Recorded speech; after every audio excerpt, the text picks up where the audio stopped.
Hello दोस्तों, मैं Shahbaz great IQ में आप सभी का स्वागत करता हूं। लास्ट टाइम जब ग्रुप डी हुआ था उसके साइंस के क्वेश्चन की सीरीज़ को हम कंटिन्यू करते हुए आगे चलते हैं 24 तारीख की अगली शिफ्ट की तरफ। और यहाँ पे पहला क्वेश्चन की तरफ शुरुआत करते हैं हम। यहाँ पे जंतुओं में सबसे बड़ा समूह जो होता है, कौन सा ऐसा ग्रुप है जो सबसे बड़ा होता है? तो सबसे बड़ा जो एनिमल किंगडम में जो ग्रुप होता है वो ऑर्थोपोडा होता है। ऑर्थोपोडा सबसे बड़ा ग्रुप होता है, ठीक है। नेक्स्ट चलते हैं, नारियल की जो छाल होती है उसका जो निर्माण होता है वो किस ऊतक से होता है, ठीक है। ये क्वेश्चन पूछा गया है। तो इसका जो निर्माण होता है वो स्केलेनकाइमा से होता है, यानी ऑप्शन नंबर डी, स्केलेनकाइमा से नारियल के छाल का निर्माण होता है। आगे चलते हैं अगले क्वेश्चन की तरफ। ऊष्माक्षेपी, ठीक है, एक्सोथर्मिक जो रिएक्शन होती है वो क्या होती है, ठीक है। तो नाम से पता चल रहा होगा एक्सोथर्मिक, जैसे आपने कहीं जाते होंगे मेट्रो वगैरह में, ठीक है, या फिर रेलवे वगैरह में, तो वहाँ पे एग्जिट देखते होंगे, एग्जिट लिखा होता है ना। एग्जिट का मतलब होता है बाहर निकलना। ऐसे ही यहाँ पर एग्जिट, यहाँ से आप कोरिलेट करेंगे एक्स, ठीक है। यहाँ पे एक्सोथर्मिक है, तो एक्सोथर्मिक का मतलब क्या होता है? बाहर की तरफ निकालना किस चीज़ को? ऊष्मा को। ऊष्माक्षेपी है यहाँ पे, ठीक है। तो यहाँ पर क्या होगा, हम ऊष्मा की तरफ, बाहर की तरफ निकालना। क्लियर हो गया? तो ऊष्मा निकालती है, ये ऑप्शन नंबर इसका डी है, हीट एमिट्स करती है। आगे चलते हैं अगले क्वेश्चन की तरफ। ये क्वेश्चन देखिए, ये बेसिकली एक न्यूमेरिकल टाइप है जिसमें पोटेंशियल एनर्जी लगती है हमारी। मैंने आपको कई बार रेगुलर बता रहा हूँ वीडियो में कि जब भी यहाँ पे किसी हाइट आती है किसी चैप्टर में, किसी भी क्वेश्चन में, अगर आपके हाइट से रिलेटेड कोई क्वेश्चन आता है, ठीक है, तो उसमें हमेशा पोटेंशियल एनर्जी आप लगाएंगे। तो क्वेश्चन क्या है देखते हैं। एक मोबाइल को किसी बालकनी से गिराया जाता है यदि मोबाइल का द्रव्यमान, मास दे रखा है 0.5 किलोग्राम होता है, और मोबाइल को जो है 100 मीटर की ऊंचाई, 100 मीटर की ऊंचाई से गिर जाता है, तो उसकी स्थिति डायरेक्ट पूछा है। स्थितिज ऊर्जा, स्थितिज ऊर्जा क्या होती है? Potential energy. स्थितिज ऊर्जा, पोटेंशियल एनर्जी, फॉर्मूला क्या होता है?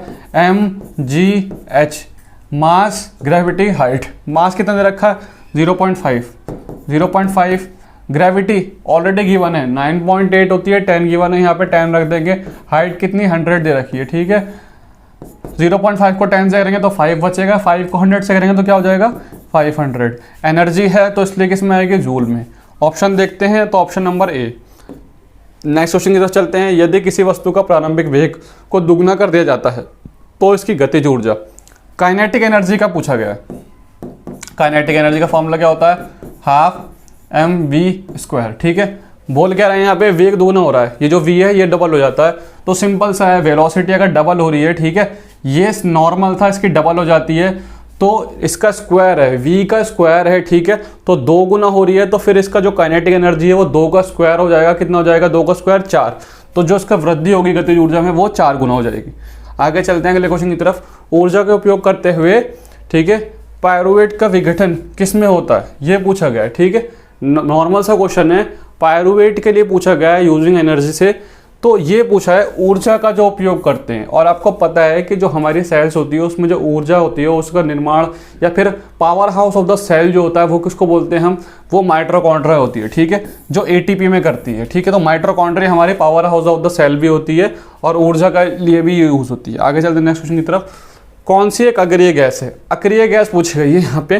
तो जो पीरियोडिक टेबल होती है उसमें जो ग्रुप्स होते हैं उसके 18वें ग्रुप में अक्रिय गैसेस आती हैं, ठीक है।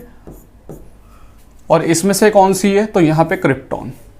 क्रिप्टॉन जो होती है एक अक्रिय गैस होती है जो 18वें ग्रुप में आती है। 17वें ग्रुप में हमारी हैलोजन आती है और यहाँ पे हमारी अक्रिय गैसेस आती हैं। आगे चलते हैं नेक्स्ट क्वेश्चन की तरफ। निम्नलिखित में से इनमें से कौन सा उपकरण विद्युत धारा के तापीय प्रभाव पर आधारित नहीं है, ठीक है, यानी थर्मल इफेक्ट कौन सा नहीं है? कौन सी इसमें से ऐसी चीज़ है जो गर्म नहीं होती? ये पहले भी एक क्वेश्चन आ चुका है पहले की शिफ्टों में, रिपीटेड क्वेश्चन है, ठीक है।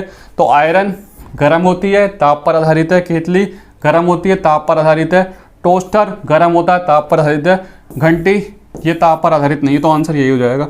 आगे चलते हैं नेक्स्ट क्वेश्चन की तरफ। 70 किलो के एक आदमी 50 न्यूटन के बल से 50 किलो के एक आदमी को धक्का देता है, ठीक है। 70 किलो का आदमी है, 50 किलो के आदमी को धक्का दे रहा है 50 न्यूटन से।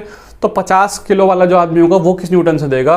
तो इस टाइप के अगर कभी भी क्वेश्चन आएंगे आपके ग्रुप डी में या किसी से भी एग्जाम में, तो आप सिंपल सा एक लॉजिक याद रखेंगे, फ्रिक्शन जो होता है वो डायरेक्टली प्रोपोर्शनल होता है, ठीक है।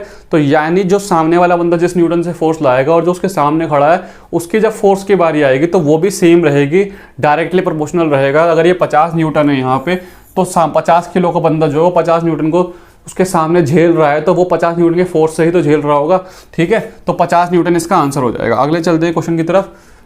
सूर्य की ऊर्जा का स्रोत क्या है? ठीक है, सूर्य जो है वो किस ऊर्जा का स्रोत है? नॉर्मल सा क्वेश्चन है। सूर्य जो होता है उसमें क्या होता है, जो संलयन होता है, फिजन होता है, ठीक है, या फिर विखंडन होता है। तो विखंडन तो देखो होता नहीं है, क्योंकि सूरज तो इकट्ठा है, ऐसा तो नहीं है टूटा पड़ा है, अलग अलग अलग अलग गैस का एक गोला है मगर एकत्रित है, ठीक है। तो जब भी हमें पता है कि अगर छोटे छोटे मॉलिक्यूल्स मिलके एक चीज़ बनाती हैं, ठीक है, दो मॉलिक्यूल्स मिलके यहाँ पे एक चीज़ बनाते हैं तो इसको हम संलयन कहते हैं, और एक चीज़ टूट के यहाँ दो चीज़ें बनाते हैं तो इसको हम विखंडन कहते हैं। तो ऐसा तो नहीं है सूरज की अलग अलग चीज़ें हो जाती हैं, वो तो एक गोला ही बना हुआ है ना पूरा, तो नाभिक के संलयन होता है यहाँ पे। क्लियर हो गया? फ्यूजन जो होता है, न्यूक्लियर फ्यूजन। अगले क्वेश्चन की तरफ चलते हैं। वंशानुक्रम की इकाई पूछी गई है। अगर आपके पेपर में वंशानुक्रम की, इनहेरिटेंस की इकाई पूछी जाती है तो वो जीन होती है, ठीक है, जीन होती है। आगे चलते हैं नेक्स्ट क्वेश्चन की तरफ। ओरिजिन ऑफ स्पीशीज, बहुत बार क्वेश्चन रिपीट हो चुका है काफ़ी सारे एग्जाम्स में, एनटीपीसी में भी आया था एक शिफ्ट में। ओरिजिन ऑफ स्पीशीज किसकी बुक है? तो ये चार्ल्स डार्विन की बुक है। आगे चलते हैं नेक्स्ट क्वेश्चन की तरफ।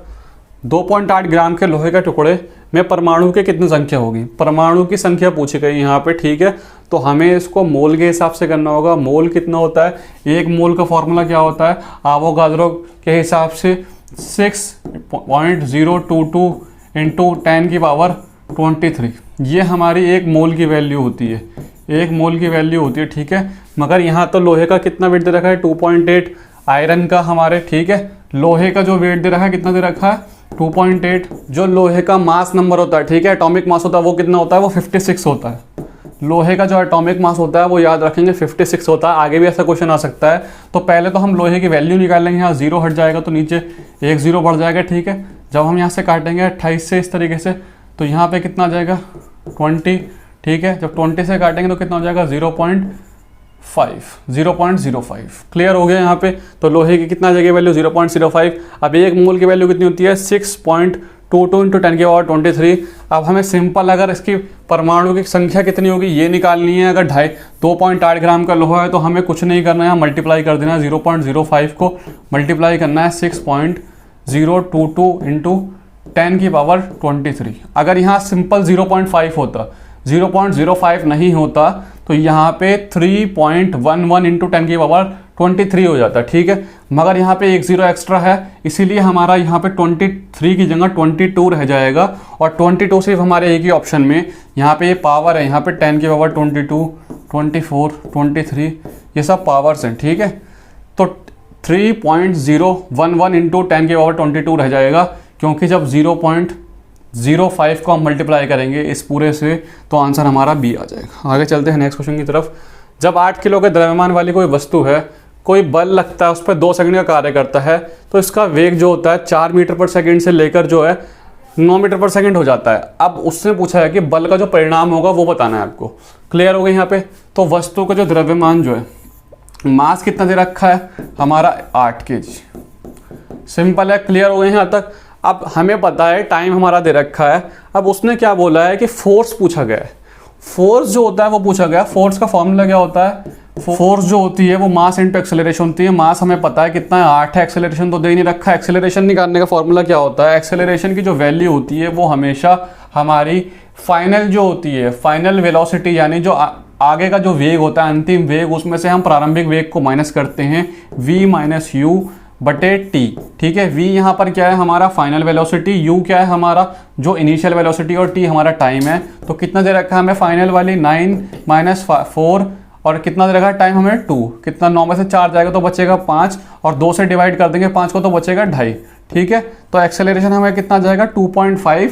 एक्सेलरेशन का यूनिट कितना होता है? मीटर पर सेकेंड स्क्वायर, ठीक है। अब हमें कुछ नहीं करना है, इसको मल्टीप्लाई कर देना है 2.5 से। जब हम फोर्स को निकालेंगे तो मास हमारा 8 था, एक्सेलरेशन हमारा 2.5 था। 8 को जब 2.5 से मल्टीप्लाई करेंगे तो कितना आ जाएगा? 20।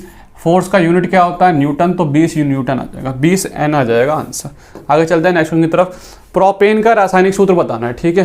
तो प्रोपेन का देखते हैं कौन सा इसमें से, C4H10, ठीक है, C4H10। ये क्या होता है? ये तो ब्यूटेन होता है, ब्यूटेन। अगर हम बात करें C2H6 तो ये हमारा इथेन होता है, इथेन। CH4 लास्ट क्लास में ही पूछ चुका हूँ आपसे, मीथेन होता है। बचा कौन सा हमारा? C3H8, ये हमारा लास्ट बचता है, ये प्रोपेन होता है, ठीक है। ये आप लोग याद कर लें क्योंकि पेपर में काफ़ी रिपीटेड होता है। आगे चलते हैं नेक्स्ट क्वेश्चन की तरफ। गैस की मात्रा किसके व्युत्क्रमानुपाती होती है? ठीक है, तो सिंपल आप याद रखेंगे, इन्वर्सली प्रोपोर्शनल पूछा गया है तो आप इतना सा याद रखेंगे, जो गैस होती है, गैस, इसके रिलेशन में जो हमारे बॉयल्स का नियम है, ठीक है, चार्ल्स का नियम है, गे-लुसाक का नियम है, ये सारे नियम के आप याद रखेंगे। TVP, T से हमारा क्या होता है टेम्परेचर यानी तापमान, ठीक है। V से हमारा क्या होता है वॉल्यूम, ठीक है, वॉल्यूम। और P से हमारा क्या होता है प्रेशर, P से हमारा क्या होता है प्रेशर।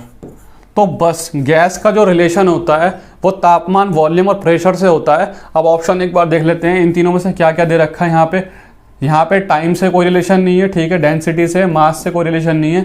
इसका पूछा गया डायरेक्ट व्यतक्रमण किससे होता है तो प्रेशर से होता है। नेक्स्ट चलते हैं आगे से, ठीक है। गिरते हुए नारियल में कौन सी ऊर्जा होती है, डायरेक्ट गिर रहा है, ठीक है, तो उसमें काइनेटिक एनर्जी होगी। आगे चलते हैं कैलिफोर्नियम, कैलिफोर्नियम किसका सदस्य है तो पीरियोडिक टेबल का क्वेश्चन है। कैलिफोर्नियम जो होता है हमारा इस तरीके से जो पीरियोडिक टेबल होती है उसमें नीचे की साइड जो हमारे ये पीरियड होते हैं, ठीक है, लेंथेनाइड और एक्टेनाइड जो होते हैं, इसमें से कैलिफोर्नियम यहाँ पे 98 नंबर पे आता है, 98 नंबर पे एक्टेनाइड का होता है ये, ठीक है। मैं दिखा भी देता हूँ आपको, ये अगर पीरियोडिक टेबल है तो इस तरीके से यहाँ पे 98 नंबर पे कैलिफोर्नियम आता है, एक्टेनाइड ग्रुप है यहाँ पे, ठीक है, देख पा रहे हैं आप लोग।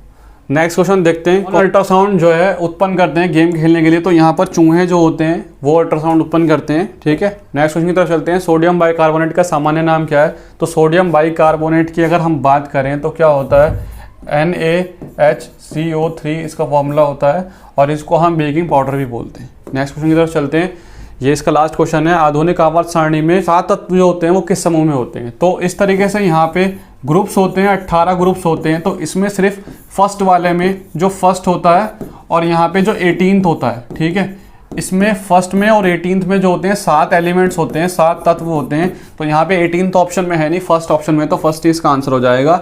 तो ये कुछ क्वेश्चंस थे जो 24 तारीख की शिफ्ट में आए थे, ठीक है। आई होप आपको समझ आए होंगे। अगर आपको वीडियो अच्छी लगती है तो लाइक कर सकते हैं, चैनल को सब्सक्राइब कर सकते हैं, कुछ दिक्कत है कमेंट कर सकते हैं। मिलते हैं नेक्स्ट वीडियो में, तब तक के लिए bye, all the best, take care.